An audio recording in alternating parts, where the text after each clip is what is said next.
I'll be speaking about mindfulness, Buddhism, and modern psychology. What does this turn to mindfulness that we see all around us at the moment tell us about our societies and cultures at this moment in history? The rise of a so-called mindfulness movement is a social phenomenon of our times, and yet this movement has largely been ignored by sociologists and social scientists. But when we look at some of the new social science and humanities research that's happening on mindfulness as a movement at the moment, this suggests that mindfulness might be more than simply a secular self-help technique that you might see in a magazine. I'll speak for about 50 minutes, 55 minutes or so, and then we'll take about a 5-minute comfort break, as they call it in the States. And then we'll come back and we'll have a discussion for half an hour or so, depending on what questions you have. So I really encourage you to think up questions. I have a lot of questions that I'll be posing, and you may want to come up with some answers to those as you see it. But also I'm happy to respond to questions that you may have. So do make a note of those and hold on to them until the question time.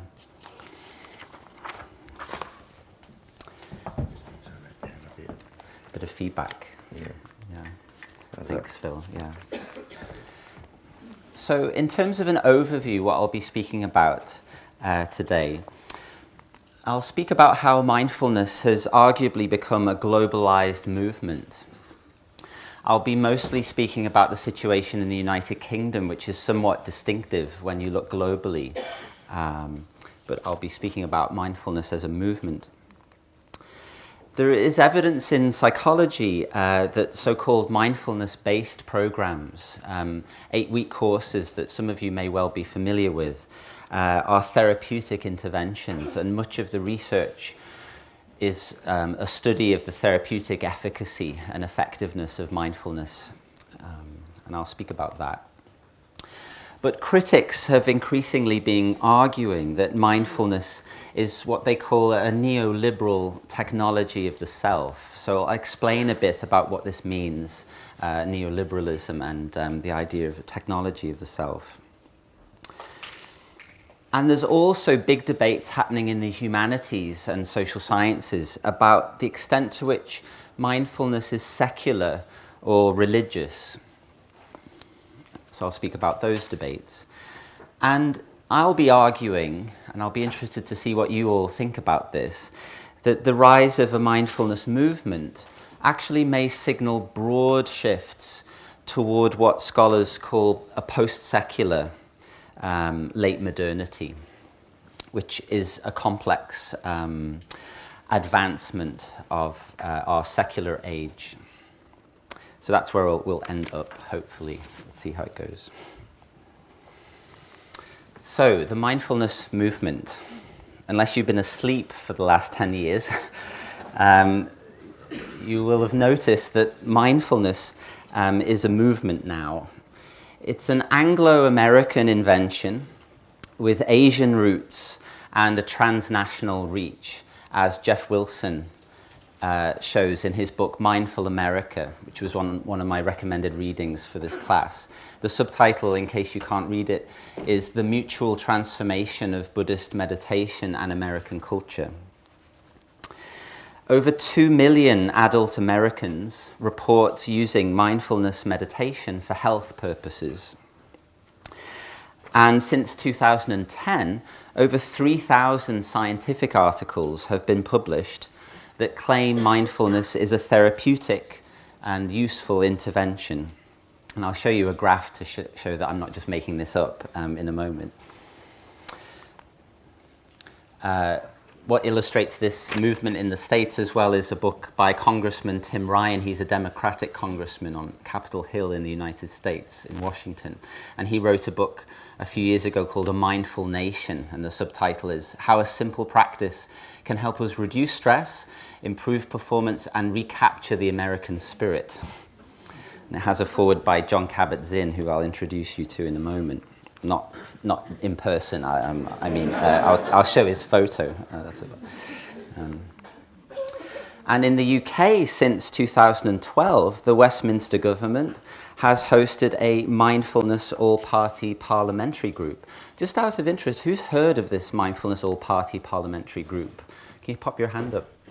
So not that many of you, actually, maybe 20% or so.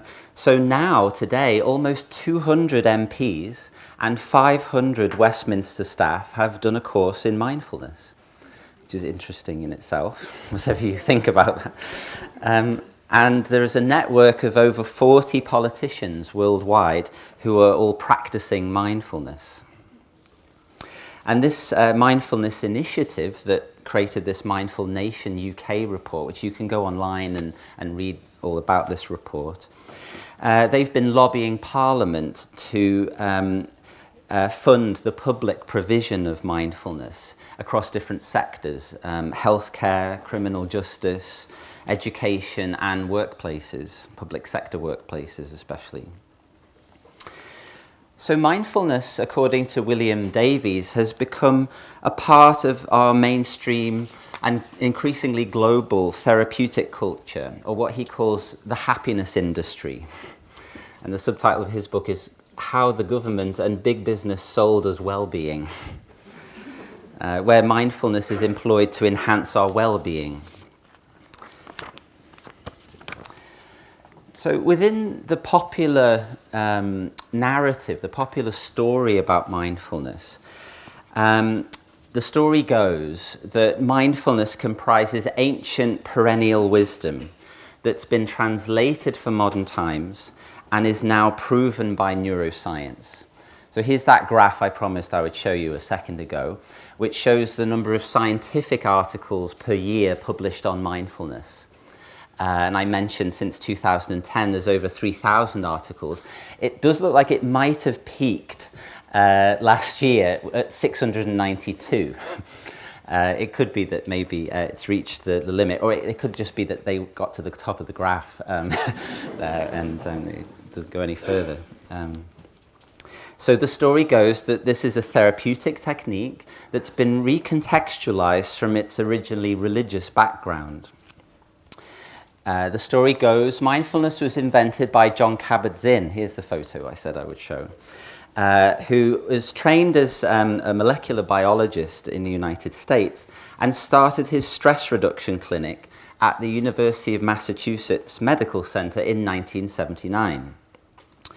He later developed something called mindfulness-based stress reduction, or MBSR. Can you put your hand up if you've ever heard of MBSR, or mindfulness-based stress reduction, 8-week courses? More people, maybe 50% of people. Yeah. In the 1990s, mindfulness-based cognitive therapy was developed by Mark Williams, John Teasdale, and Zindel Siegel, who are clinical psychologists working on depression. And mindfulness-based cognitive therapy, or MBCT, was developed for the treatment of relapsing depression, and now is available in some parts of the UK on the NHS, although it's very patchy, the kind of uptake. Can you put your hand up if you've heard of MBCT, mindfulness-based cognitive therapy? More people, maybe 70%, yeah. That makes sense. It's a kind of British invention. This is really, all those Siegels in Canada, Williams and Teasdale were British clinical psychologists and innovated MBCT in the 1990s. So the story goes that along with possessing the power to release people from their distress, the practice of mindfulness is also promoted as a way of enhancing our mental health, our wellness, and flourishing.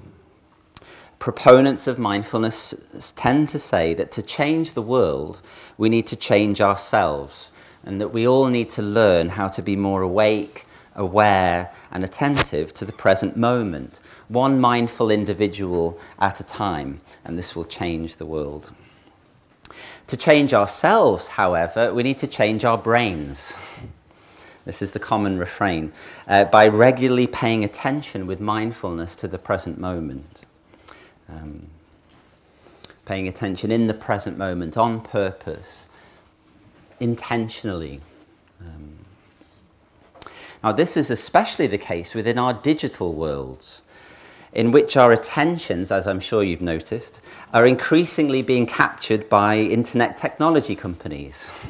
Companies that in turn then sell us back apps in mindfulness to train us to be more attentive, such as Headspace. Hands up if you've heard of Headspace. Wow, a lot more people than MBCT. Very interesting. Maybe 90% of you had heard of Headspace. It's probably one of the largest, most significant ways in which meditation and mindfulness is being distributed, not just in the UK, but globally now. It has millions of users, of which some of you may well be one. So the story goes is that we can take back control of our evolutionary heritage, especially controlling our reptilian brain, or our inner lizard, as I heard one neuroscientist describe it. And according to this idea, we haven't really grown much more than being scared of, lions on the savannah. We're all kind of fight, flight, and freeze, and so on. But mindfulness can help us to adapt to stressful modern living, because we generally aren't living in jungles and so on. It's said that the techniques and skills of mindfulness that might save us are applicable to anyone, anywhere, and the essence of mindfulness is universal, like capacities for paying attention and consciousness, being awake and being aware. Now, while for many people mindfulness is simply a useful self-help technique to help them cope with modern living, and you maybe go on Headspace when you're a bit stressed, and just the latest product of the global self-help industry, and it's very easy to make fun of in that sense, for those who promote it most vigorously, mindfulness represents much, much more than this. Indeed, for its most vocal advocates, mindfulness potentially moves us beyond materialistic and consumer concerns of business and industry. Mindfulness represents a way of living and being in this world, and may be our best hopes for saving humanity from the worst ravages of capitalism. I kid you not, this is how mindfulness teachers speak. Rescuing the planet from continued war, injustice, and imminent environmental collapse. So corporate evangelists like Chade Meng Tan, he doesn't work there anymore, but he was Google's happy good fellow, that was his job title. Jolly good fellow, wrote a book called Search Inside Yourself. And he promotes mindfulness as a universal panacea for world peace. So the subtitle of his book is The Unexpected Path to Achieving Success, Happiness, and World Peace. So the principal advocates of mindfulness in this popular story place their hopes in mindfulness as a way of securing the future of human civilization. And the mindfulness movement as a whole tends to be represented as a bottom-up grassroots social movement initiated by workers, citizens, and especially children, especially school children, to campaign for better provision of mindfulness to improve their mental health in the light of dystopic predictions by the World Health Organization about increases in depression by 2020. So far, according to the popular story of mindfulness, so secular, it would seem. Now, predictably, given all of this evangelical promotion of mindfulness, there has been something of a backlash or a critical debate. So recent implementations of mindfulness, especially in workplaces and educational settings, have prompted much controversy and debate. And hands up if you work in a workplace or you study in an educational setting and you've heard about mindfulness in that context. Like your boss says, oh, we should do some mindfulness. Yeah, maybe 10, 20% of you. As mindfulness starts to influence government policy on mental health and education, as well as corporate well-being programs and strategies being developed to de-stress us employees, debate about the politics of mindfulness has become heated, ironically. And to date, academic and popular debate about mindfulness has been characterized by polemics, starkly polarized between proponents, like we just saw, the kind of corporate evangelists and so on, and critics of mindfulness. So here's an example of a critic. I think this was in the Telegraph. Mindfulness backlash. Could meditation be bad for your health? A cure-all for everything from stress to anger, or a load of marketing hype that could be making you more anxious. Oh dear. Anna Hart gets to grips with the growing mindfulness backlash. And there's another one in The Guardian that says, is mindfulness making us ill? So debates have revolved especially not only around the health and medical aspects of mindfulness, but around the ethical, social and political aspects of mindfulness in the modern world.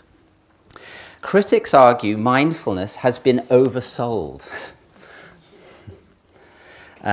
Mindfulness, according to critics, is being presented as a neoliberal technology of the self, which medicalizes, psychologizes, and individualizes well-being and suffering as being the sole responsibilities of the autonomous individual. The basic idea of mindfulness seems to be that we can just choose whether or not we're well or ill, and then practice meditation accordingly. So this is known as the McMindfulness critique. You can see Ronald McDonald Buddha version laughing there. This suggests mindfulness has been co-opted as part of corporate capitalism as a tool for enhancing democratic individualism, making us all more efficient, productive, whilst at the same time pulling welfare provision out of democratic nations. According to one critic, mindfulness in the marketplace is the triumph of narcissism. The triumph of narcissism. We're all told we have to look inward to find truth and to find health. The triumph of narcissism.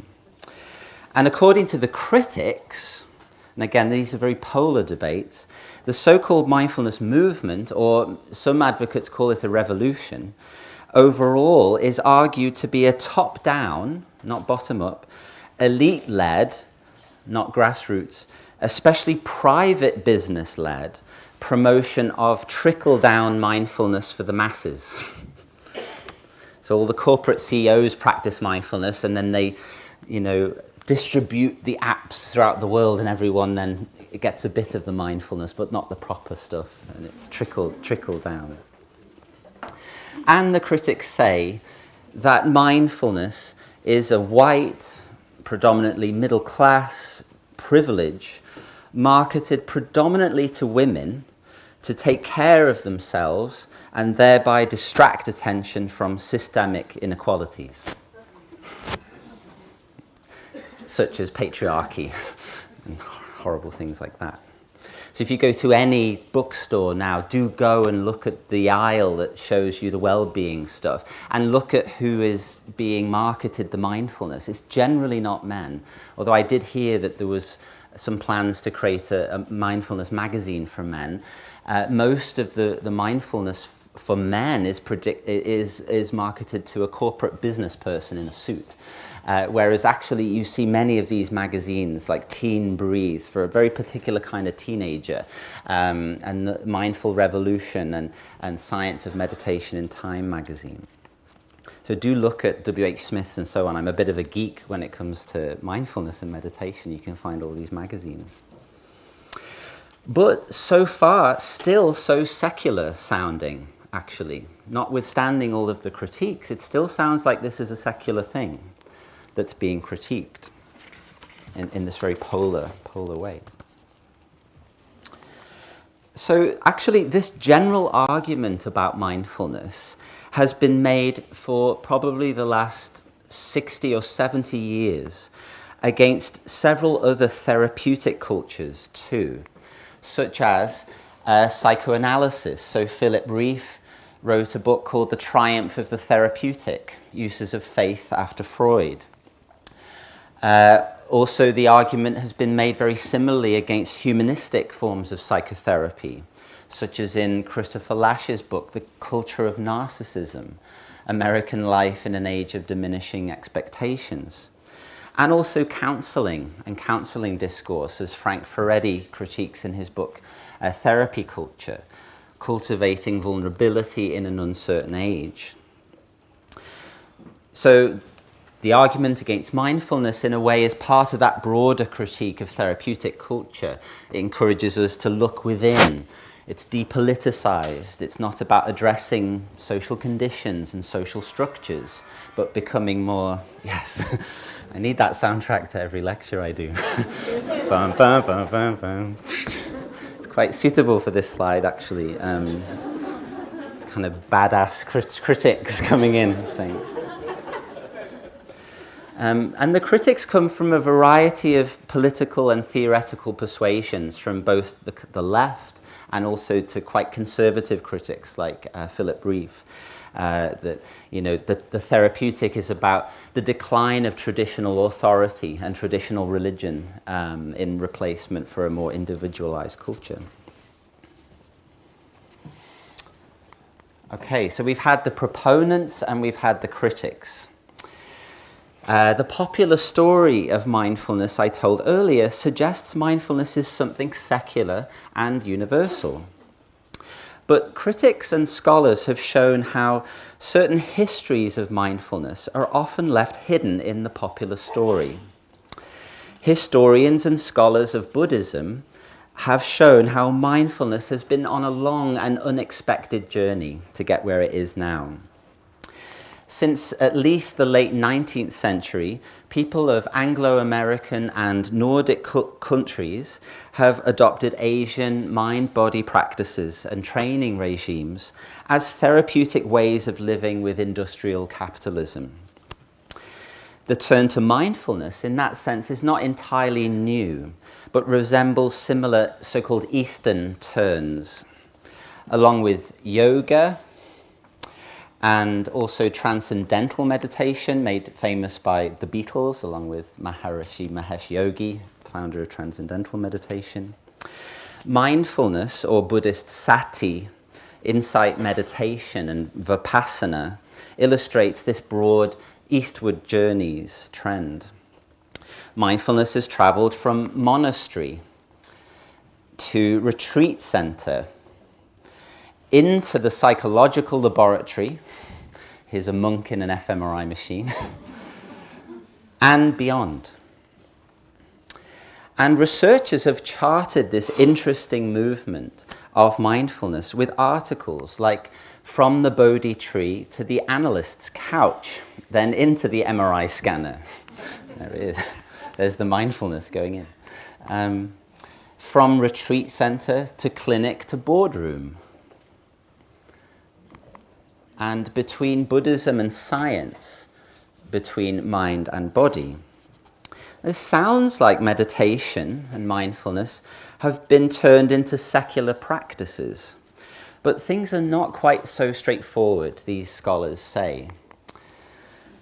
Scholars of religion have called the trajectory of mindfulness a product of Buddhist modernism. And this book, The Making of Buddhist Modernism by David McMahon, illustrates this really well. And it links to the title of the talk I was given to speak about, the idea of Buddhism as being an ancient thing versus psychology, which is supposed to be a modern thing, is too simple.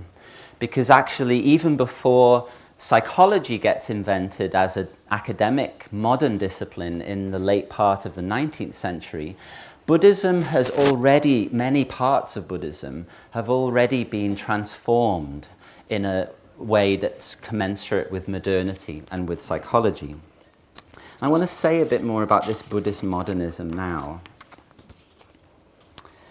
So according to this story that the critics and the cultural historians are telling, some of the roots of this mindfulness movement and the mindfulness-based therapies that are popular now in the West are actually mostly around 100 years old and can be found in Southeast Asia.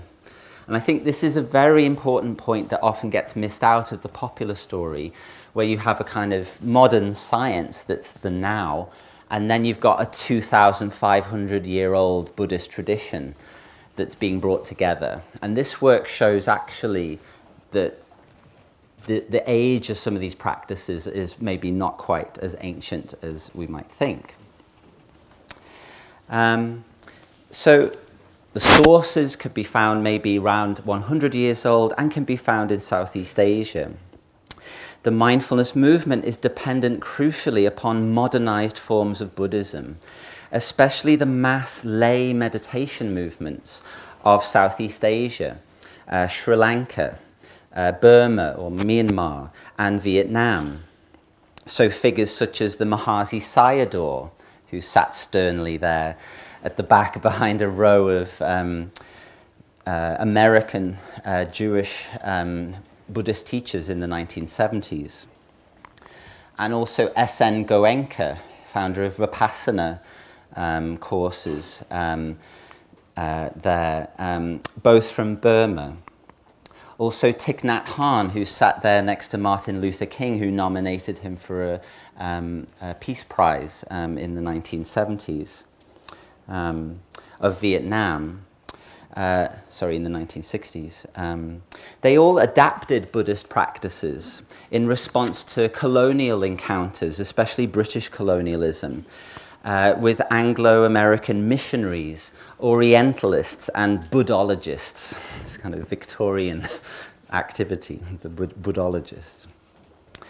And the counterculture explorers of the 1960s, such as Ram Dass, who used to be called Timothy Albert, he got fired from Harvard for taking LSD and telling his students they should be taking it to do experiments. He changed his name to Ram Dass, and there he is sat with Chogyam Trungpa, a key figure who brought Tibetan Buddhism over to the West and to America in the 1960s.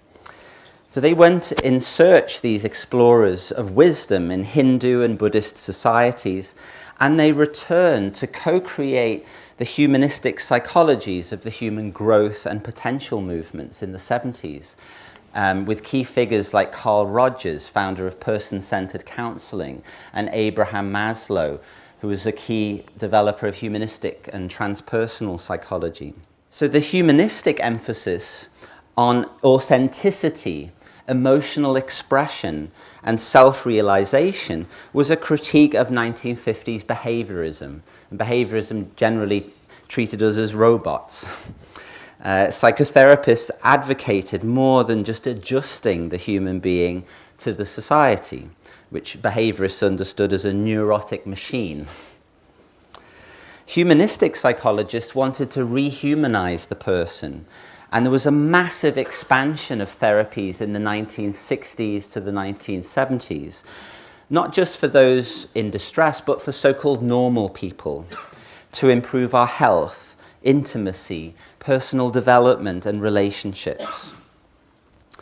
Now, whilst cognitive behavioral therapies dominated in the 1980s, humanistic psychology came back, and it came to influence what is referred to as positive psychology from the 1990s, and also the subsequent measurement of national happiness and well-being by happiness economists like Lord Richard Layard, who's there in the middle opposite the Dalai Lama.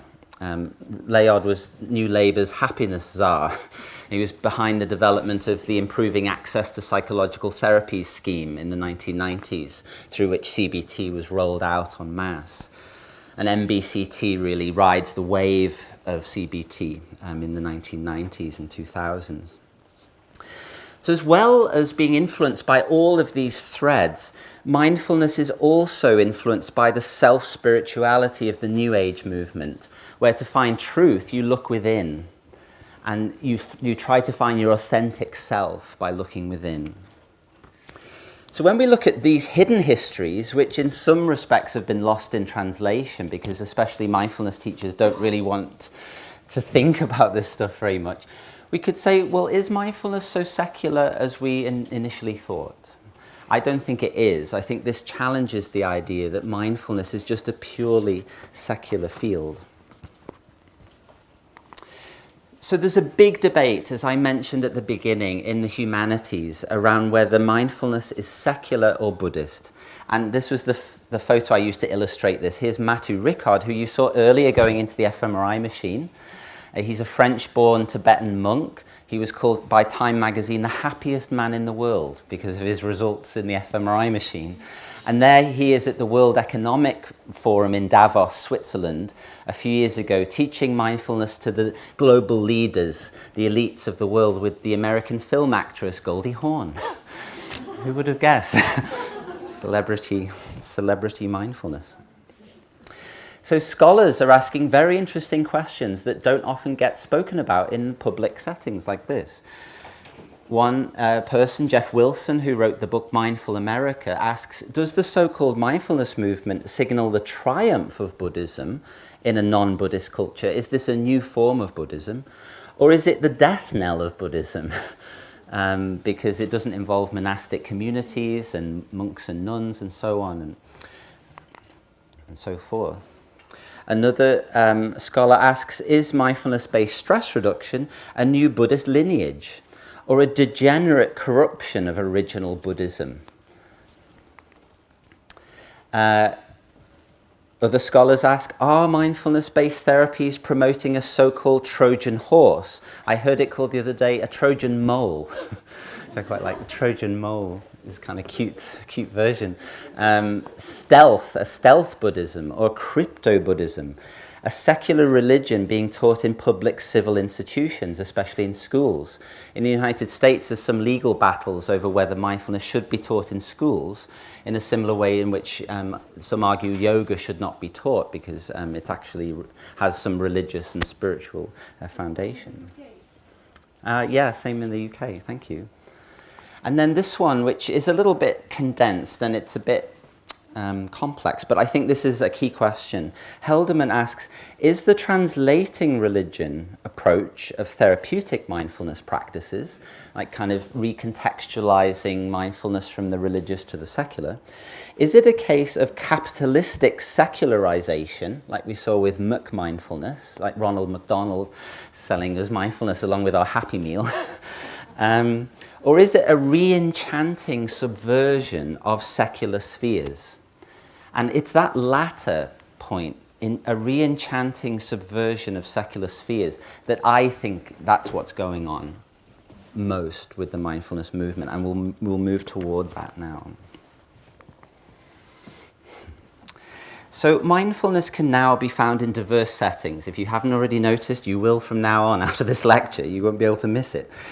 From primary schools to hospital wards, corporate boardrooms to prison cells, national parliaments to protest rallies. To what extent, though, is the mindfulness that's being taught in each of these diverse settings the same mindfulness? And how likely is it that the purpose of practicing mindfulness is the same in each setting? How likely is it the outcome will be identical?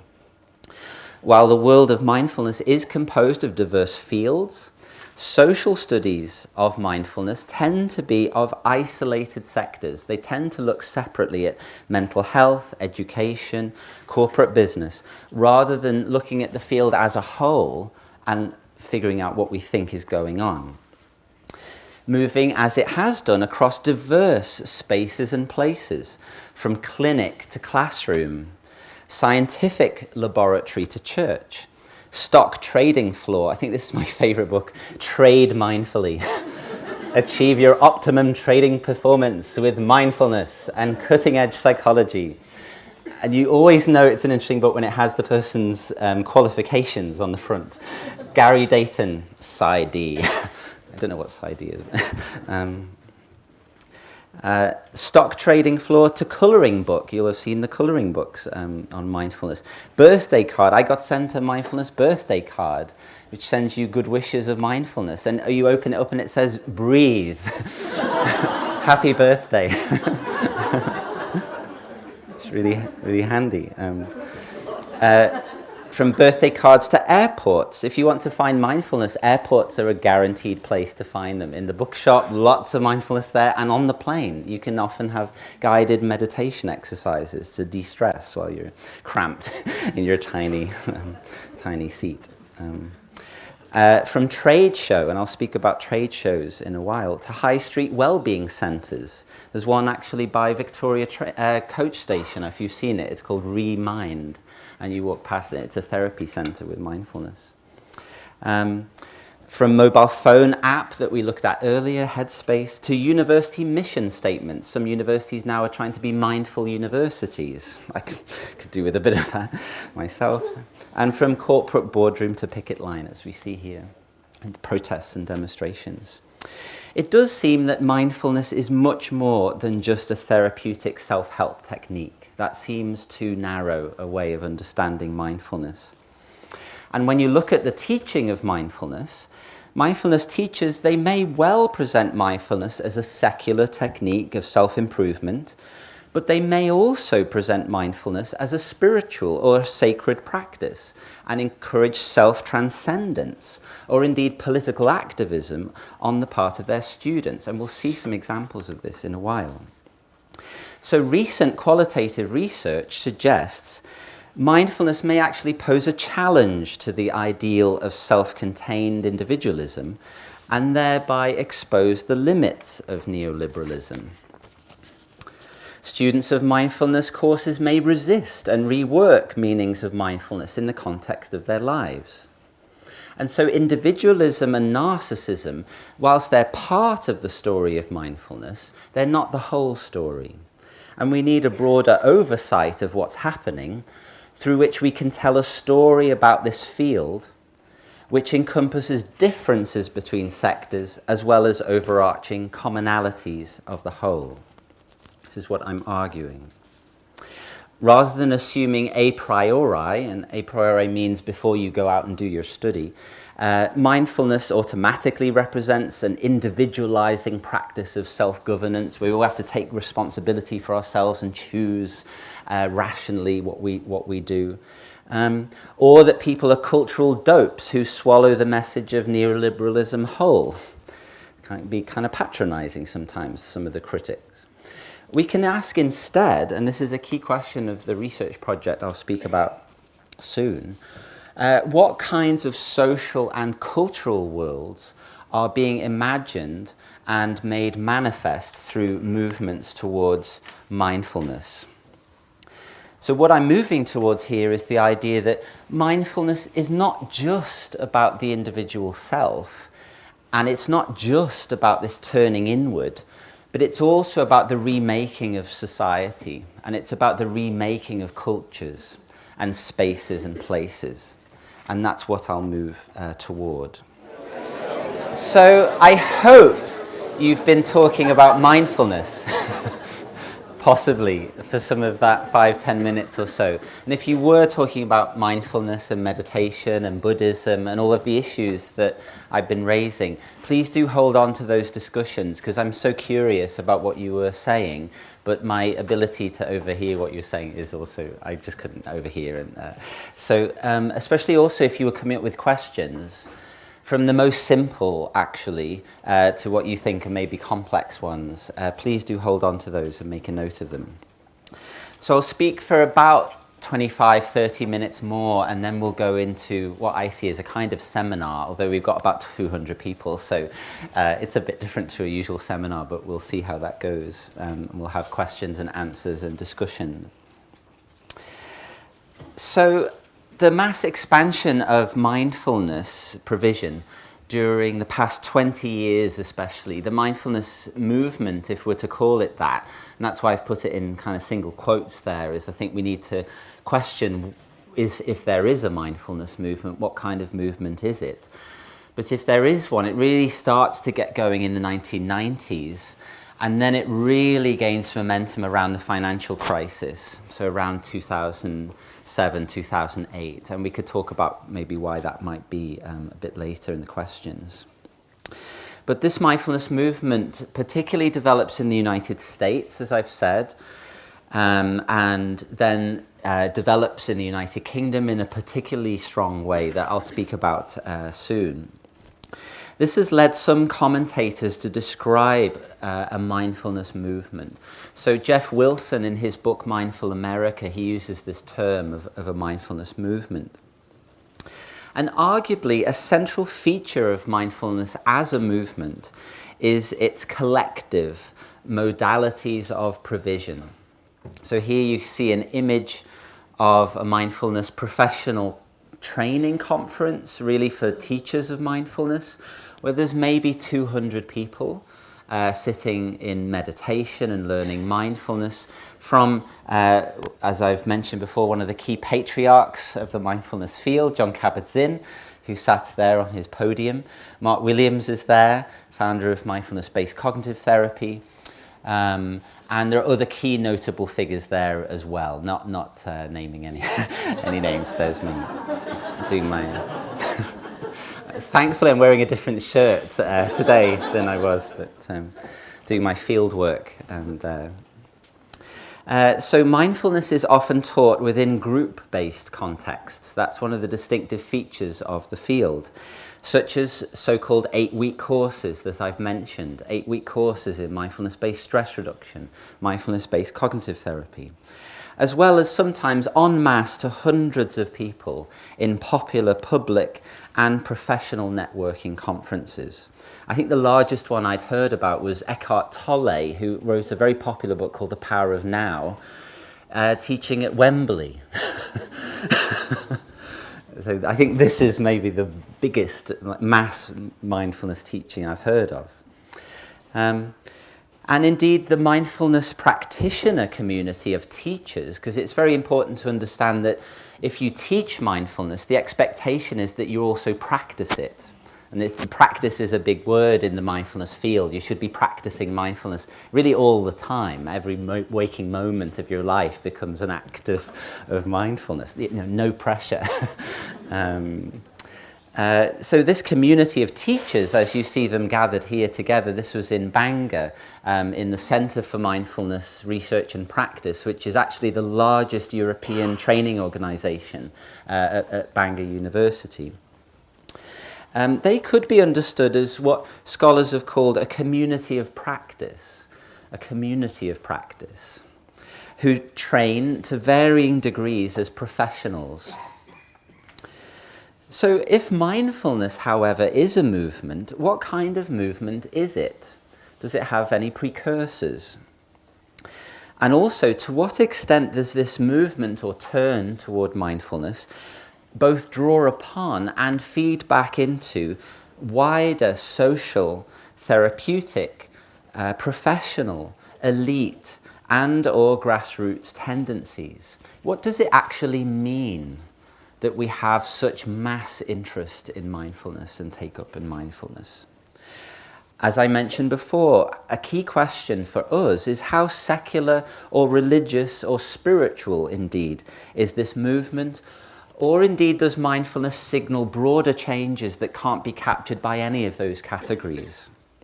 Which is what? Yeah? Spiritual. Yes, I mentioned that one. Secular, religious or spiritual. Thank you. Yeah. And who makes up this movement? Who are the people who are practicing mindfulness, pushing it forward and developing it in the society? And what are the scope and boundaries of the movement? Where does mindfulness end? I'll speak a bit about this later on, and the challenges of this. And broadly, what does this rapid mass development and mainstreaming of mindfulness, especially in the United Kingdom, tell us about the world in which we are living? So these are some of the key questions I'll be thinking about now.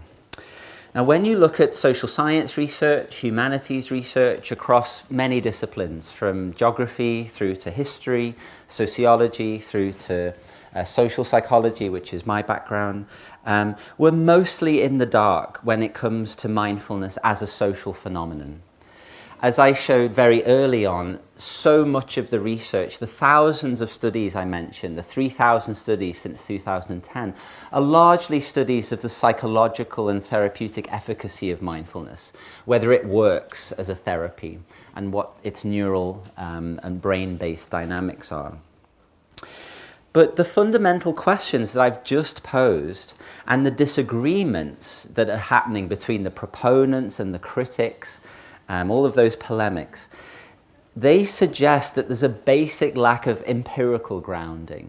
And empirical here means, research, doing the actual research to figure out what's going on. So far, studies on these issues are largely theoretical and cultural analyses, like the books I mentioned. It's people doing large-scale cultural theory and making ideas about what might be happening, but without the rigor and the breadth that I think we need. So I would say we need to draw on interdisciplinary social science and humanities. Mindfulness does not fit in easily within any singular discipline because it traverses over many disciplines to actually start to answer such questions. We need to combine research with what's happening now with historical scholarship of how we've gotten to this moment, because we don't just pop up at random in the world. We inherit a history, and we're part of a long conversation of history.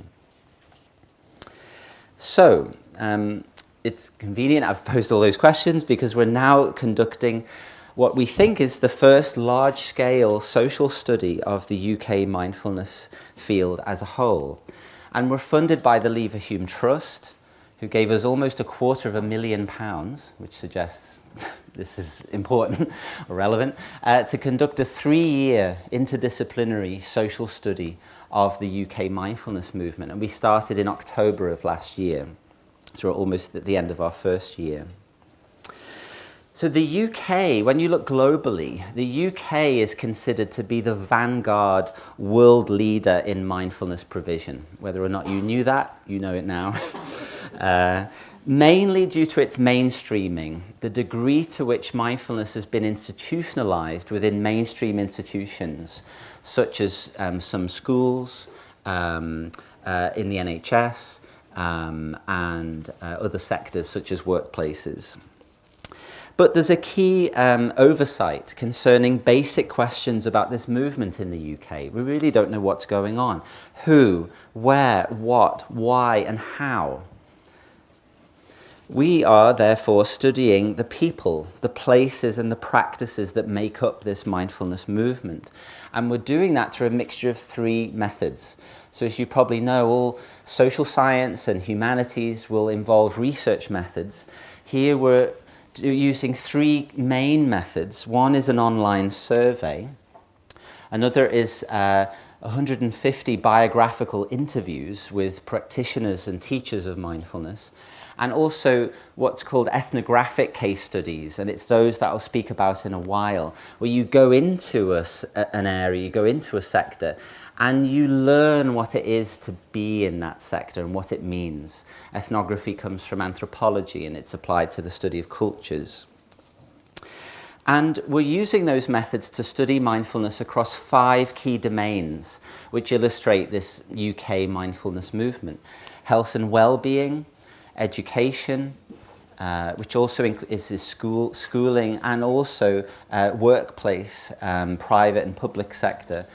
Politics, I mentioned the all-party parliamentary group, the Westminster Mindfulness, and the Welsh and Scottish devolved governments, and religion and religious contexts. So we're studying the leading teachers, the leading trainers and advocates of mindfulness in the UK, who are also its principal practitioners. They're the people that, if you were to ask who are the people who are the mindful people, so-called, although I'd be very careful about that expression, then it would be these people. It's the people training, promoting, practicing. Sometimes their whole life is devoted, as I mentioned before, to the practice of mindfulness. They're the ones leading the movement. What does mindfulness mean in the context of teachers' lives and when understood against those broader social trends and demographics I mentioned before? how institutionalized and professionalized is the UK mindfulness scene.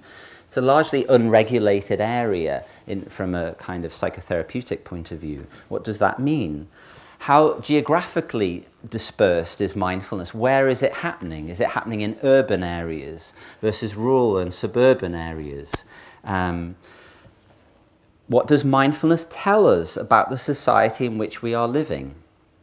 Especially in terms of the themes I raised before, consumer capitalism, therapeutic cultures, and the secular or religious state of our nation. And I'm hesitant to mention the next one, but I will anyway. What does it mean to make a mindful nation in times of Brexit?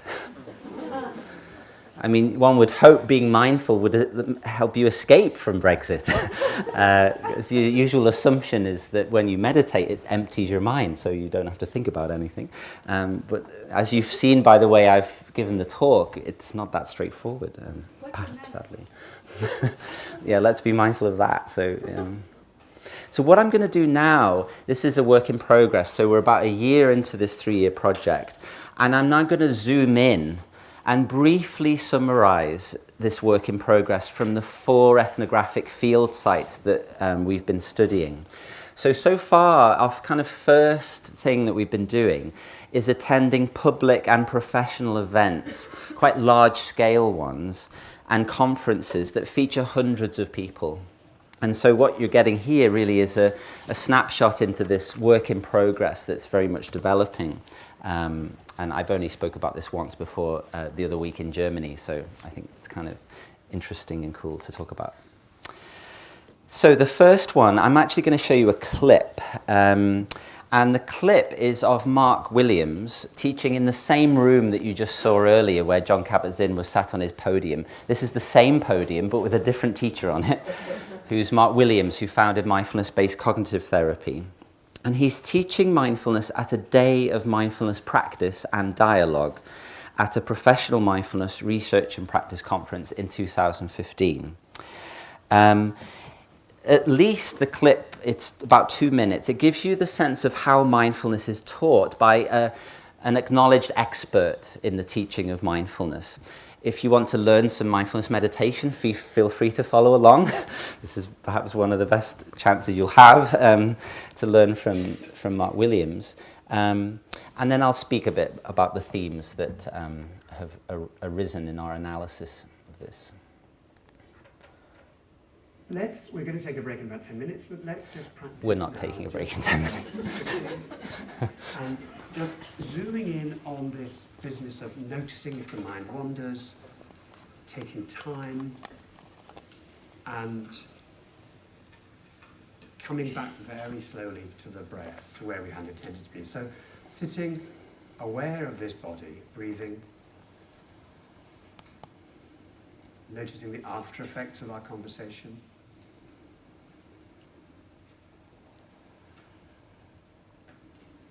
Noticing the weather pattern in the mind and body just right now.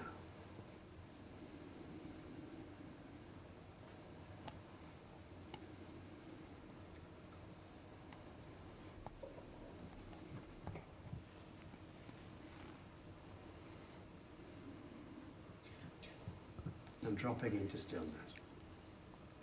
And reminding ourselves that the stillness of which we speak is not the stillness of the quiet mind.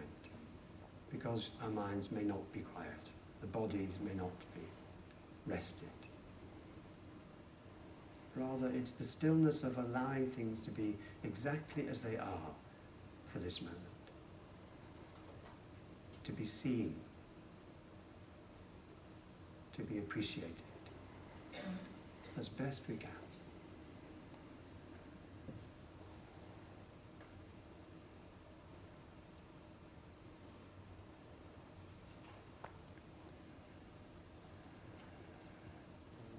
And so coming to the breath and choosing one place where we can follow the breath for this short period.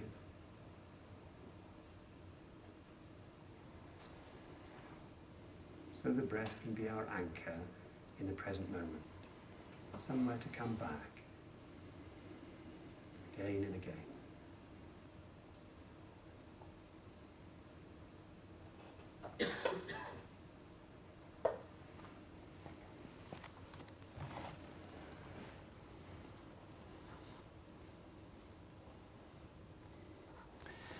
So you'll have noticed, hopefully, there Mark Williams teaching meditation, teaching mindfulness, and there he's teaching a breath awareness meditation.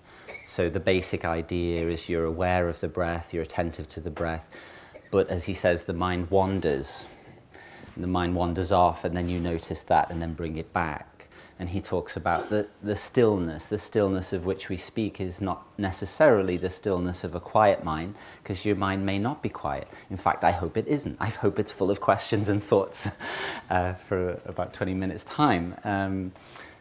And it'd be quite interesting actually to find out who has read or owns, you might own it but not have read it, his book, which is a very popular book called Finding Peace in a Frantic World, Mindfulness. Can you pop your hand up if you have this book on your bookshelf? Yeah, it's a fair few people. Apparently 1 in 500 UK citizens own this book, and it was in the 90s, well actually I think it's like late 90s, a key part of this dissemination of mindfulness in the popular self-help sphere.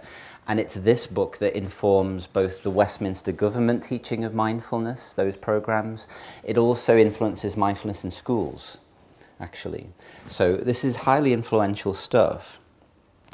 When we analyze this 5-hour day of mindfulness meditation and practice, and again, there's around 200 people in this event, and they're alternating between the kind of sitting meditation that you see here. I'm over there somewhere, that's my head. So I'm actually ethnographically participating and observing at the same time. As well as walking meditation within the context of the Hilton Hotel in Chester, which is pretty nice, kind of corporate conference venue, where a pharmaceutical conference had just been held. And most of the day is held in silence. So the people working in the hotel kind of watch us with some bemusement as we all try to eat lunch in silence. It's kind of interesting world. And in the paper that we've written that's on this, we show how Mark Williams uses metaphors of mindfulness. So you notice here he talks about the mind wandering, which is a kind of metaphor, based on like walking, the idea that the mind wanders off like you would walk off. And he also used there the metaphor of the anchor, that you could use the breath as an anchor for your attention, which uses a metaphor from like shipping, like a ship being held with an anchor. But he also, importantly, uses this metaphor of mindfulness as a universal laboratory. He uses this term as a laboratory, a scientific laboratory, for self-healing. And he employs practices of visualizing mindfulness, so seeing the mind. He talks about noticing thoughts, seeing your thoughts and noticing them. He technologizes the mind, more in the book, the self-help book, where he'll use a metaphor of the mind as like a barometer.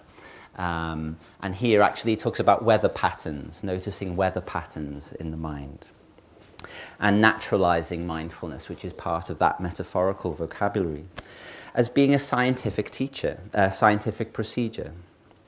Yet along with these spatial metaphors of the mind being like a place that you observe and watch your thoughts, where the mind and body are seen and noticed, Williams and his students also sacralize the space of mindfulness as being a kind of doorway into another realm that's difficult to talk about.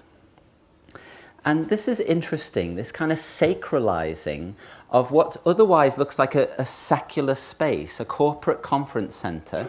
It's kind of business conferences are there, maybe training conferences. It's kind of slick and corporate feel in there, is being sacralized.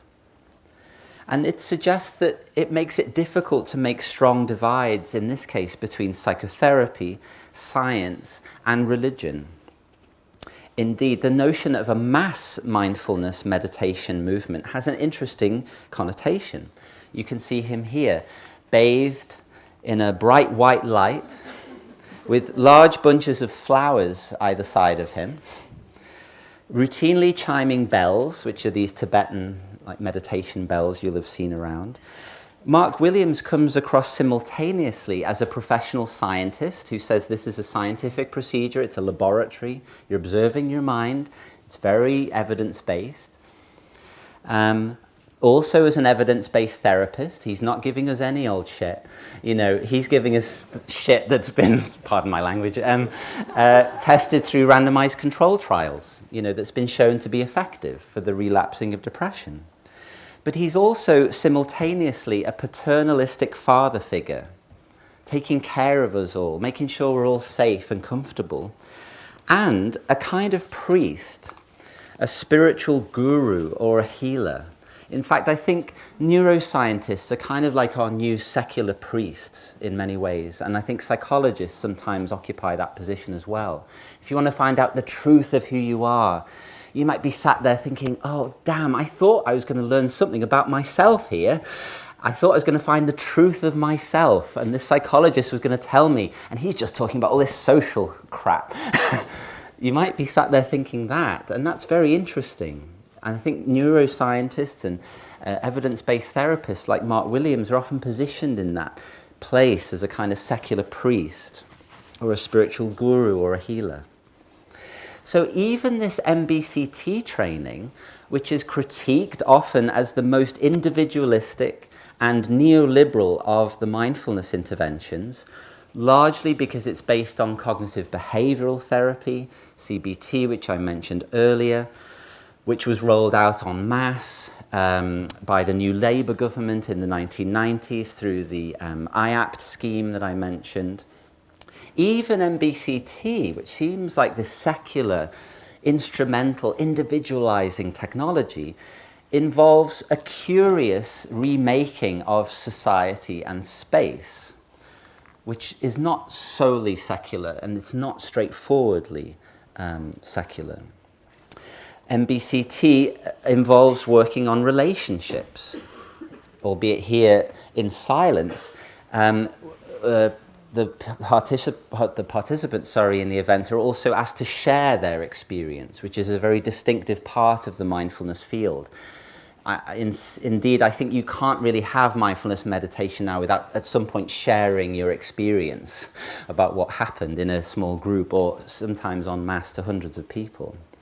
So it's not just self-focused, these kinds of practices. It's remaking communication, it's remaking our relationships.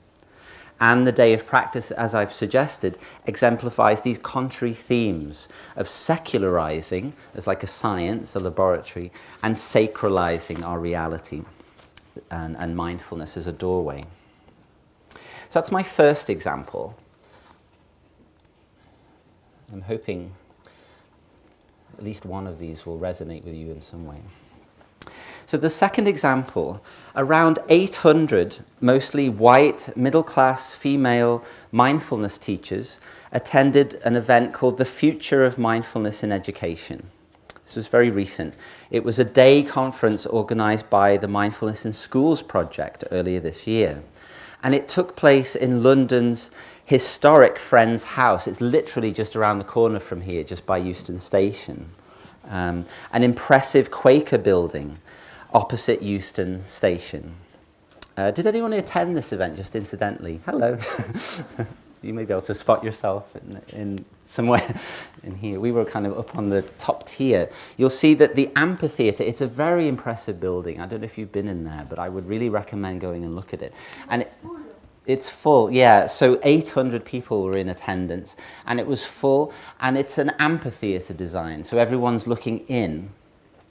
And this is part of the kind of grandeur of the Quaker building.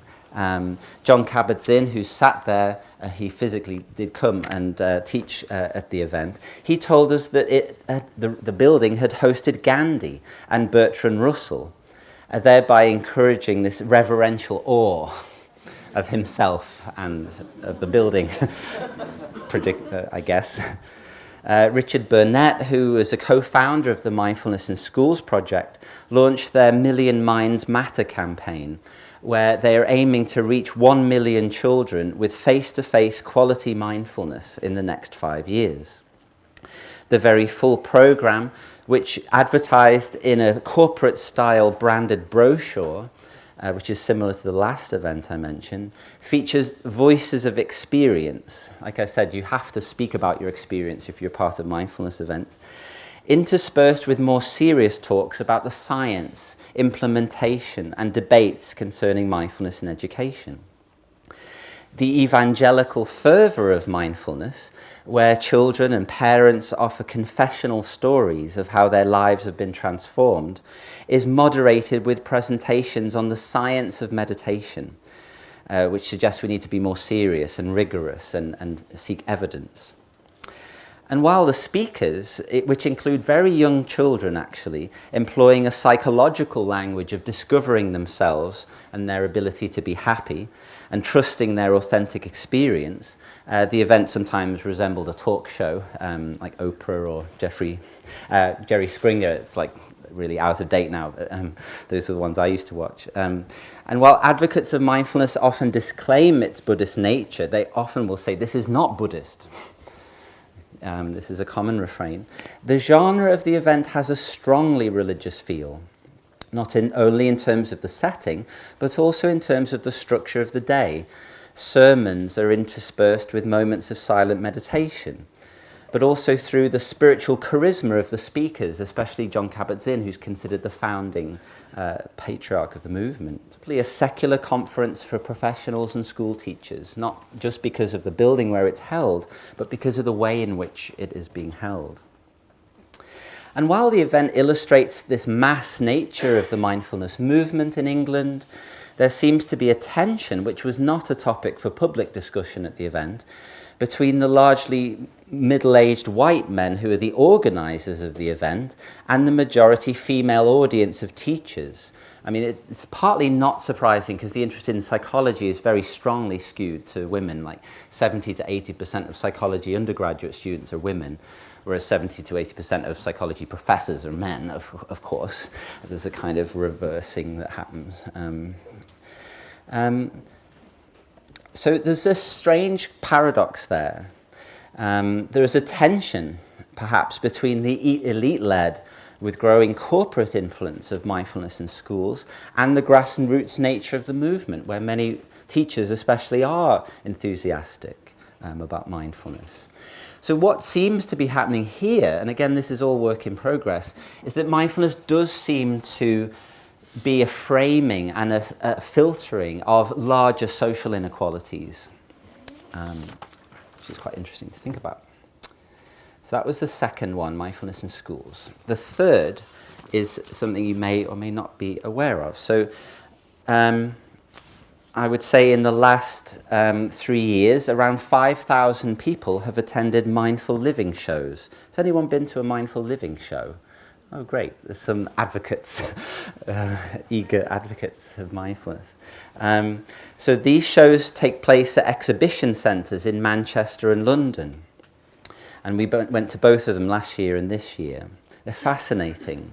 Around 25 stalls, which you can see here, arranged in the exhibition centres, feature a programme of talks, experience zones, and even a mindful eating cafe. The founder of the show is a middle-class professional female, and attendees are 70% female. They're mostly newcomers to mindfulness and want to learn about what it is. And generally, the audience are predominantly white and middle-aged. This field of mindful living, and it's worth noting that the phrase mindful living rather than mindfulness is quite important. It's a very broad field. Sellers sold a range of products from skincare to jewellery, hiking holidays to memberships of wildlife charities, brain sensing headbands. There's one called Muse. You put it on your head and it tells you whether you're meditating or not. And to energy drinks. Now, Max Mind Power, who's my personal favourite of the whole event, I mean this genuinely, I have 2 Max Mind Powers now.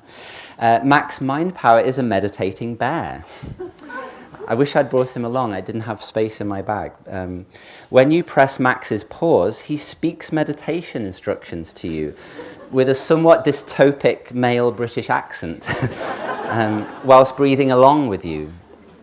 In the pamphlet which comes along with the soft cuddly toy, the Dalai Lama is quoted as saying, "If every 8-year-old in the world is taught meditation, we will eliminate violence from the world within 1 generation." All for €29. Sorry, that's a really cheap shot at the Dalai Lama. I'm not dissing the Dalai Lama. So from a social studies point of view, Mac's mind power involves a really interesting material objectification of mindfulness, like turning mindfulness into a material object that you can buy, and then it'll teach you in an automated way mindfulness. It's fascinating. We talk about automation, like going to Tesco and a robot, sells us the stuff, but meditation can now be automatized in this way. This is fascinating. It's a consumer product which offers automated guided meditation in the form of a toy teddy bear. How did we get to this point?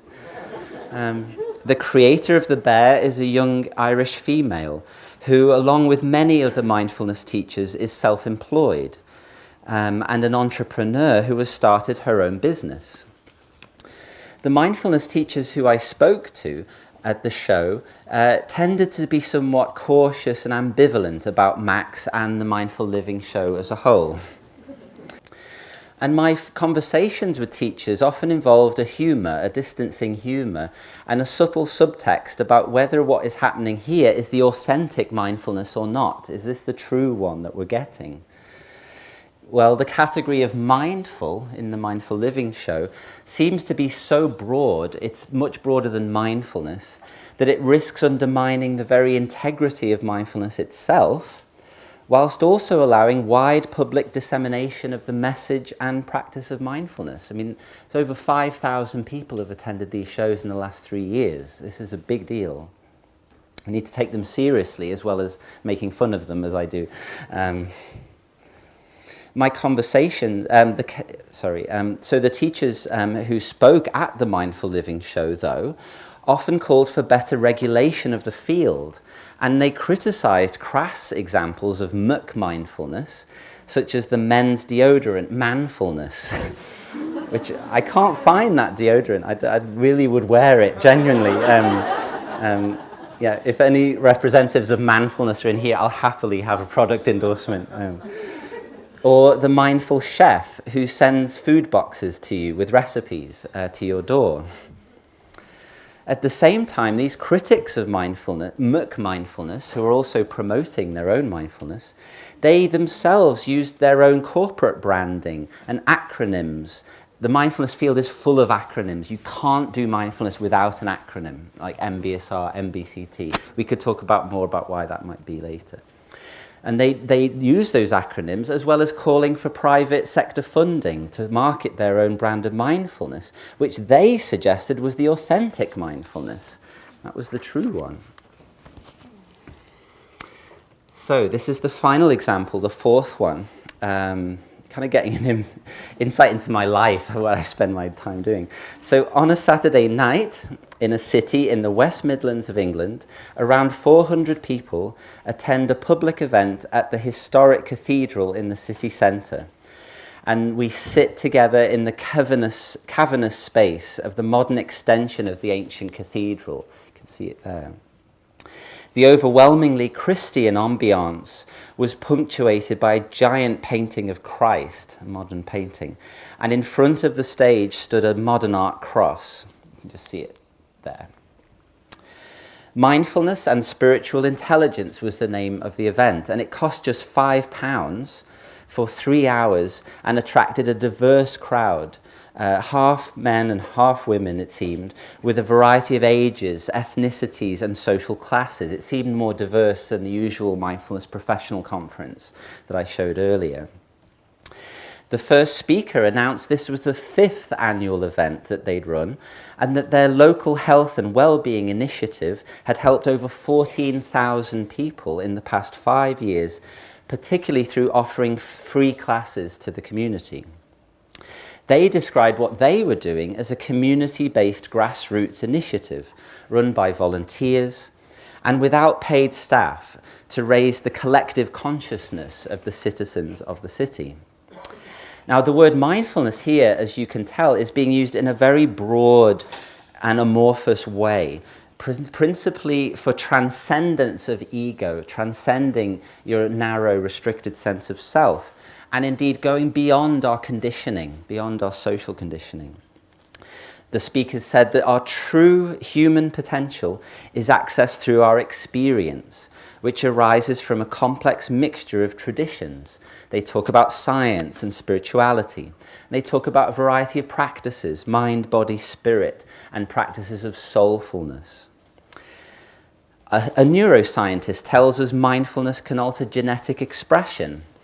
A working class man, somewhat bizarrely, in his 50s, ritualistically does a shamanic Native American dance down the aisles between the pews down there before playing a flute. No, it's true. And a community choir sing their latest repertoire of popular songs, and that's who you can see there lined up. That's the community choir. So the Sikh doctor who organised the conference tells us they teach right mindfulness, not muck mindfulness, and that it's a portal to health and well-being and spiritual transcendence, which is universal, befitting the idea of a transcendent spirituality not confined to Buddhism or Christianity or Sikhism.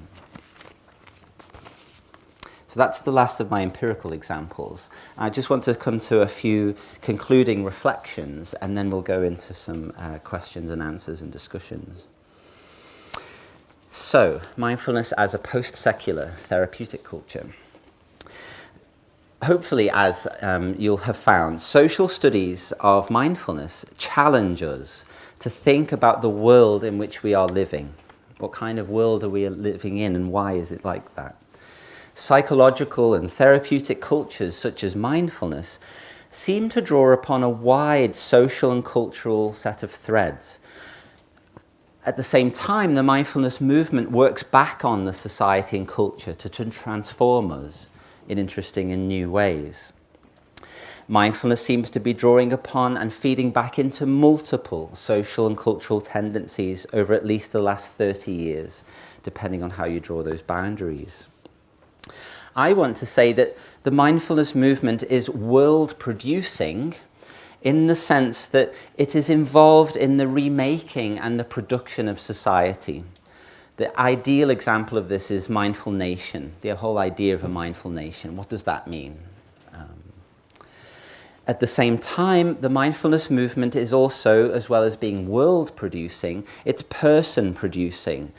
It produces new norms and values, and we can talk about how those norms might be gendered and raced and classed, maybe in the discussion. These are new norms and values about what it means to be human, along with new notions of human nature. I talked about whether we're a machine or are we full of organic natural processes. Indeed, it might be the case that the mindfulness movement is not a singular thing. It might be rather that uses of mindfulness are multiple and contradictory. Mindfulness may look, sound, and feel different across different contexts and settings, as I hope I illustrated a bit with those case studies. There might be different purposes and outcomes to mindfulness training depending on its uses and applications. So I would say we should not assume mindfulness is one thing, like secular individualism or narcissism, wherever it goes and before we look and see, or that it has the same effects whenever and wherever it is practiced. It seems mindfulness is comprised of a complex hybridity of elements that are historical, cultural, and bodily, involves the use of our bodies, and involves these dispersed and situated practices like meditation and mindful walking and so on. And all of this resists just a singular interpretation. Indeed, it might arguably be precisely the paradoxes, the tensions, the contradictions which make mindfulness so potent. It can be all things to all people, it seems. It's incredibly transferable, portable, and adaptable. You find it in all different kinds of unexpected places. And it could be its productive power and potentially curative properties are ensured by precisely the fact it does not represent just one singular thing, like individualism or narcissism, but could be a vehicle to capture contradictory tendencies. as we make meaning in our lives.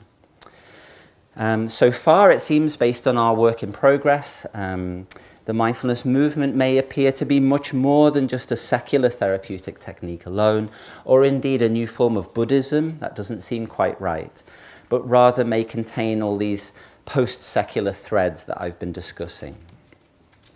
But if mindfulness means all things to all people, as some commentators have suggested, what does mindfulness mean to you? Which is the most important thing. So thank you very much. Thank you.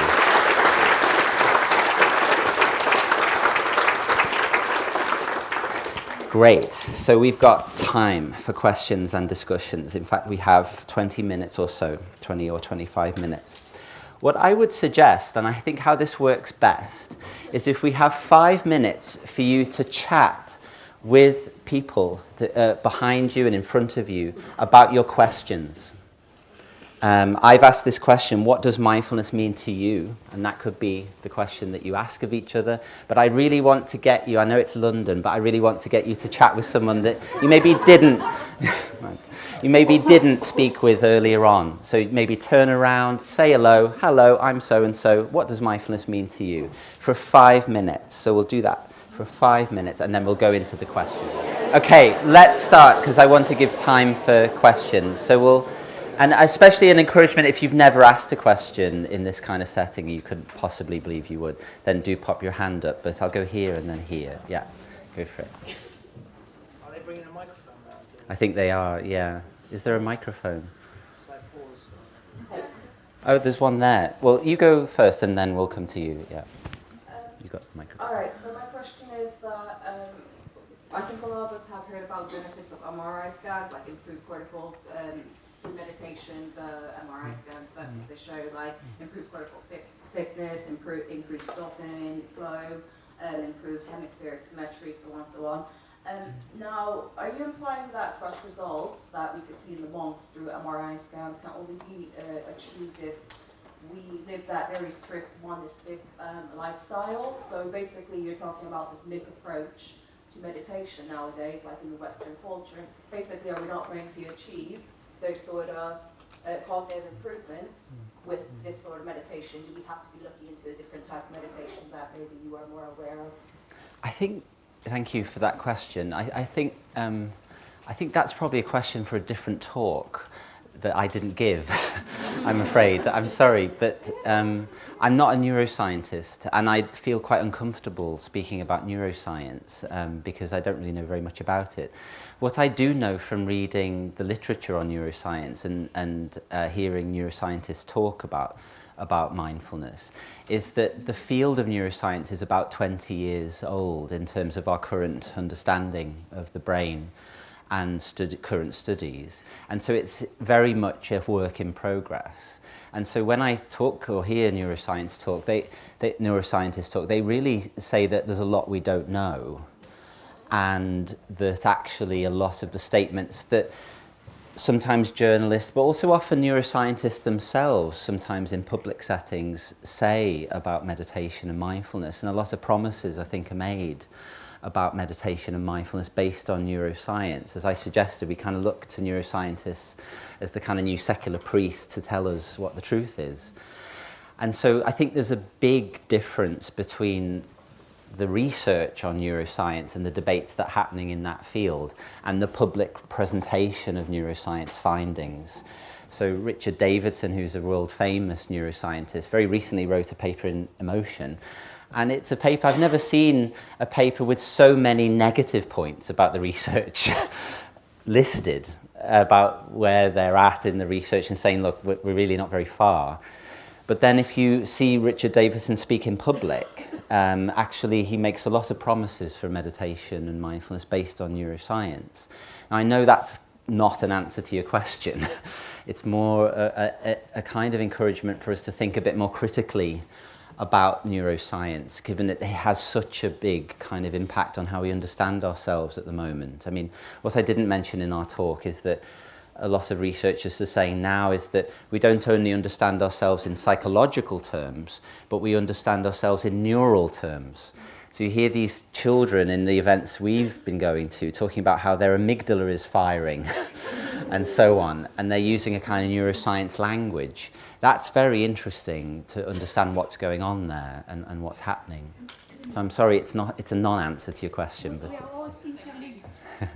yes, thank you, yes. So we'll go here, and then we'll go back there and there. Yeah. And there's a mic coming. Thank you for that question.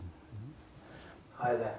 Hi. So there were quite a few references to Buddhism, but there wasn't a reference to Vedantism, which predates it by about 3,500 years. And it does talk about enlightenment and non-duality and all of that stuff. But it also it alludes to like a triad of things that we have to be complete. And one of them is static thinking, so that's kind of being present and thinking inwards, and being in the moment, which is very much like mindfulness. That also includes thinking outwards and being present outside of ourselves in the moment, in nature, and so on and so forth.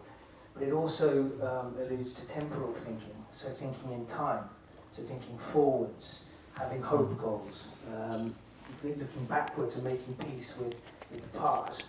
And then, of course, the dynamic, creative thinking, where we're bringing forth ideas into the world, problem solving and thinking naturally. And if you put the three of those things together, that is pretty much Vedantism in a box, or a triangular-shaped one. And I was just wondering why you didn't bring Vedantism into the mix. I guess it's partly as a Hindu tradition, it really informs transcendental meditation much more than it does mindfulness. There are some turns in the mindfulness field towards non-dual kinds of knowledge, and I think Vedanta is becoming more influential and popular, for sure, but I think in the mindfulness field it's a relatively marginal and not that commonly drawn upon thing, and that would be the main reason. Yeah. Thank you. So there was one further back and then there was one further forward. I can't remember who was at the back, but yeah, it was there. Yeah, so we'll go there and then we'll come to you. Yeah, thanks. This morning, Jesse Malinowski was talking about thought suppression. So I wonder about, a lot of mindfulness practitioners, they try and sit in silence, and any thoughts that are coming to their heads, they bat it away. So given what she was speaking about earlier, what are your thoughts on that, how that can affect us? So I think that whole idea of thought suppression and batting thoughts away, I think is quite unusual within the context of mindfulness meditation teaching. I would say through teaching and research over the last 10 or 15 years that I've done, it's much more common that a teacher of mindfulness will teach you to notice thoughts as they come in and then let them go, than batting away. Although, yeah, there's certainly, I would say, more concentration meditation practices which are about batting away thoughts in a gentle way. But I think those concentration traditions are not quite the same as the mindfulness meditations, where usually one's encouraged to notice thoughts and then let them go. Yeah. So there's one there, and then we'll go to whoever was next. Yeah, thank you. Yeah. What do you think between the relationship between mindfulness and corporate business? Yeah, so I think the corporate business thing is probably, along with education, it's probably been the biggest area of debate, I think, in the field as a whole. That's a really big question. I think the MOOC mindfulness critics say that the mindfulness movement is largely a top-down, elite-led corporate initiative. And so that's partly why you have the interest in the World Economic Forum in mindfulness. It partly also answers that question which I posed earlier of why does mindfulness interest peak around the financial crisis, 2007, 2008. It's around that period, it seems, where technology companies start to get really interested in mindfulness, and they start developing mindfulness apps, mindfulness programs for their employees, and also rolling it out to the population at large. And it seems like a big part of the discourse of mindfulness is that to deal with uncertainty and crisis, you're mindful of it. And it's a kind of, what some researchers have said, a kind of naturalizing of systemic crisis that's being prompted by elites.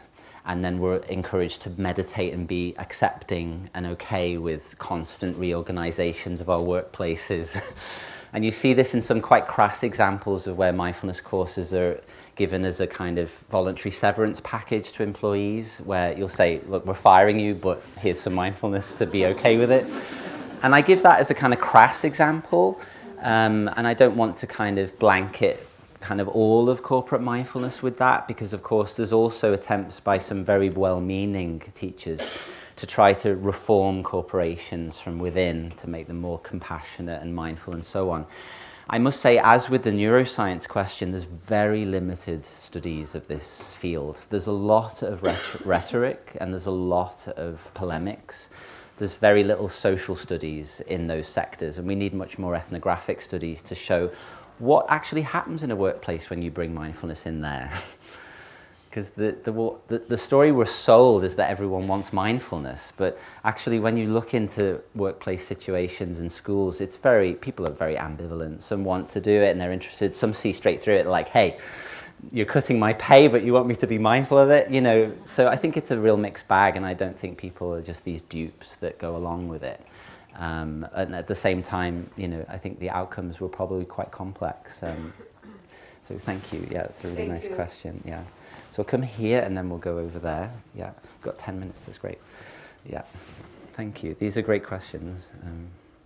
When you work in mindfulness, how do you achieve like a work-life balance, or when you're being mindful, does it always feel like work?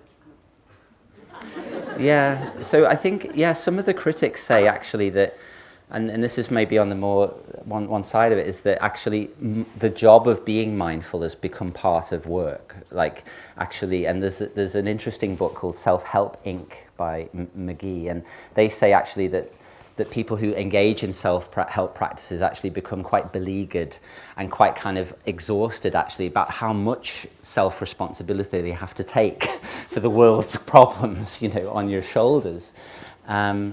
So I think that's part of it. Some argue actually mindfulness has been turned into this lifelong practice where you have to take care of yourself, actually, which can be an enormous burden, actually. I mean, anecdotally, we haven't done our interviews yet, so I think we're doing these 150 interviews with mindfulness teachers, and I think that's going to be really interesting to see how do they live. I mean, my kind of anecdotal feeling, based on being in this field for quite a long time, is some of the leading mindfulness teachers seem to have increased their capacity for resilience and stress to quite an astonishing dimension, such that they can take on more and more and more and more. And that's a challenge. You know, it's like how do you maintain a life in that sense? The other way I would come at this question, which is slightly different to I think what you're asking, but I'll say it anyway, is that the whole work-life balance discourse I think is part of corporate business. It's part of corporate capitalism, you know, and like our universities talk about work-life balance, and they give us a mindfulness course, and the assumption is that, yeah, my problems with my work-life balance is not like my workload or the conditions of the organization or the fact that university lecturers are overwhelmed with work and very poorly paid, but it's just that I'm not paying attention. I'm not choosing and controlling and so on, and taking good responsibility for myself. So I'd be also wanting to kind of think critically about the whole idea of work-life balance as well. Thank you. So there's one over there, yeah, that guy, and then there was someone else who was over there, and then wow, this is really awesome. I really like the questions. I wish my students, sorry to keep saying this, but yeah, anyway, we'll talk about that another time, yeah. Hi. Hello. You posed the question early on about is it a secular or Buddhist thing? The thought it prompted is, how much are we talking about one thing when we talk about mindfulness as a personal practice? And to what extent it's a different thing in a secular or religious or any other context? Yeah, thank you. Yeah, I mean, that was really the key point of my lecture, and I want to give one example that I didn't talk about here, but is Christian mindfulness. So there's a whole part of the mindfulness field that's called Christian mindfulness, which you can buy just as you can all the other kinds of mindfulness. And that's really fascinating. We haven't really worked on the those field notes yet, but actually in London just a few weeks and months back there was a Christian mindfulness event. And I'm going to be very interested to see, well, in that context, what does mindfulness look like? Is mindfulness becoming aware of God? Is mindfulness linked to prayer practices? And so on? That's really fascinating. Now, and what's also interesting is that when you're in the mindfulness field, it took me, honestly, 10 years to even know that Christian mindfulness existed. Partly because the field is very distributed, but it's also, there's kind of power dynamics and authority relations about who's got the right mindfulness, like I mentioned, and who's got the best access to the present moment. Is it the Buddhists and the Buddhist-influenced people? Is it those doing the clinical psychology, the neuroscience, this is evidence-based? Is it the Christian mindfulness? So I think also there's a lot of dilemmas of authority about, power actually, about who has access to the present moment. That's how I'm thinking about it, like a cultural politics of the present moment, like what's going on. But, there was someone here. Yeah, thank you. That was it. And then we'll go. Hi. You said that the project has been allocated, is it £250,000? Yes, £214,000. Who'd have thought? Yeah. Once all the data and individuals have been accumulated, what is the aim of the project? What are they going to do with all this information? Yeah, so, I mean, we're funded by the Lever Hume Trust, which is one of these rare funders that actually didn't ask us to give an outcome before we did the research, which you'd be surprised, but many of the research councils, they ask basically for what your findings are before you've done the project, which sounds bizarre, but if you work in universities, nothing is surprising now. And so actually they didn't ask us for anything like that. They didn't ask us to do what many research councils ask for, an impact plan, which shows how we're going to change the world based on what we found. But we haven't found what we're going to find. So we don't really know what the outcome will be. I think for mindfulness teachers and those advocates that I've mentioned, what they're interested in about this project is the degree to which mindfulness is geographically located in different areas. They're very interested in the accessibility of mindfulness courses, who gets access to mindfulness, who doesn't, where it's happening, in order to then argue for public funding for supporting mindfulness courses. There's a big debate within the field of mindfulness teachers about accessibility, access, diversity, and so on, because many of them are very aware of these problems of it being largely a white middle class movement, and they want to then diversify.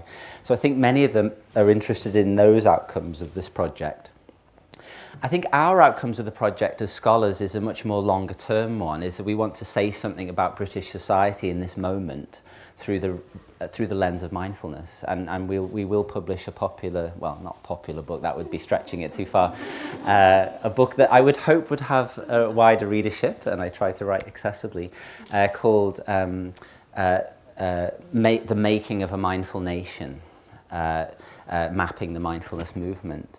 And so I think in that sense, as a social scientist, I want to say something in the public domain that helps us think about where we're at now and who we are. So it's a less kind of like instrumental outcome than the other one that we mentioned. Yeah, thanks so much. So we've probably got time for one more question. So I think you were first, sorry, I think you had your hand up while the other person, yeah, that's it. Thanks so much. Yeah. There seems to be an inherent incongruence in the term mindfulness, because the goal seems to be to basically just not pay attention to what your mind is cooking up. Sorry, not pay attention. Not pay attention to what your mind is cooking up. And yet, we are very full of mind. Okay. If you see what I mean, and how does that relate back to the whole study of mindfulness? Okay, so I think I would say the opposite to what you've just said. So I think most teachers of mindfulness would say that you are paying attention to what's going on in your mind. You are paying attention to your thoughts. You are paying attention to your emotions in your body, especially in your body. And you're becoming more aware of what's going on in your thinking, and more aware of your emotions and what's going on in your body. Yeah, that's what they would propose that we're doing when we're being mindful. Well, it's a kind of non-doing, but anyway. Yeah. Well, thanks so much for all of your questions. I really appreciate your attentiveness, and I'm around during the break. I'll have to clear out of here. But the last thing I just wanted to mention, actually, which, if you teach mindfulness or you know a teacher of mindfulness and you're based in the UK, we would love to hear from you. And if you are either of those, so you teach mindfulness, you know a mindfulness teacher, please pick up one of our flyers, which is down here on the front. And also you could visit our website, because we are, as I said, doing our online survey, and we'd be very interested to interview you as well. So that would be terrific. But anyway, thank you so much for your attention.